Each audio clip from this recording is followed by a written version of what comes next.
वंदे मातरम साथियों, यहाँ उपस्थित सभी सम्मानित जनों को मेरा प्रणाम।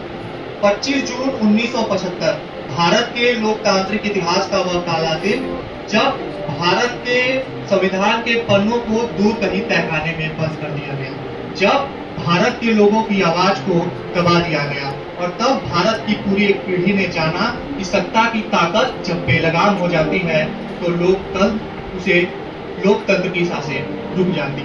4 स्तंभ है भारत की लोकतांत्रिक व्यवस्था में: विधान पालिका, कार्यपालिका, न्यायपालिका और खबरपालिका। और जब विधान पालिका की ताकत लोकतांत्रिक व्यवस्था से ऊपर उठने लगती है तो खबर कब्र में चली जाती है और अखबार के पन्ने साफ दिखाई देते हैं, क्योंकि 71 में किए हुए चुनाव के वादे विरोध में परिवर्तित हो गए थे, जो गुजरात से लेकर पुरवाई हवा की ताकत से पहले बिहार और फिर पूरे देश में प्रचलित होते हैं। और हर गांव गली मोहल्ले से एक ही आवाज निकल कर आती है कि सिंहासन खाली करो कि जनता आती है, सिंहासन खाली करो कि जनता आती है। आपातकाल का ये दौर हिटलर के दौर से भी ज्यादा खतरनाक माना गया, क्योंकि 16 से लेकर 70 वर्ष के 60 लाख लोगों से अधिक लोगों की नसबंदी करा दी गई और उसमें 2000 लोगों के मरने का कारण ठीक से ऑपरेशन ना हो पाना या ऑपरेशन के बाद ठीक तरह से इलाज ना हो पाना बताया गया। मैं अपनी स्वरचित पंक्तियों से इसको थोड़ा संक्षेप में करना चाहूंगा कि भारत की आजादी का वह स्वर्णिम अक्षर कहा गया, भारत की आजादी का वह स्वर्णिम अक्षर कहा गया वह देश प्रेम नेहरू आवाहन कहा गया।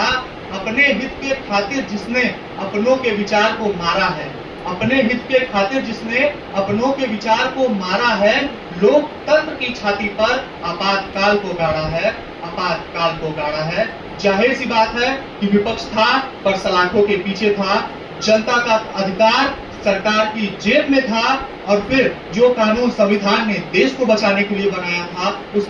कानून से सरकार खुद का हित बचा रही थी। इससे यह बात साफ हो जाती है कि हमें आजादी तो बहुत पहले ही मिल चुकी थी, पर वैश्विक स्तर पर राजनीतिक उद्गम की सही घोषणा जयप्रकाश नारायण जी के आंदोलन के बाद ही शुरू हुई और फिर हमारे पास ये आजादी के 21 महीने का यह काला संघर्ष जो हमें देखने को मिला, ये इसका समापन हुआ। देश में फिर से चुनाव हुआ और देश की जनता ने तानाशाह को हटाकर लोकशाही की स्थापना कर दी और 44वें संविधान संशोधन के तहत यह काला कानून में परिवर्तन किया गया, आपातकाल में मूलभूत परिवर्तन किया गया, जहां पर ये इतिहास दोबारा ना दोहराया जा सके जिसने संविधान का गला घोटकर यह प्रणाली की शुरुआत की थी। जय हिंद, जय भारत।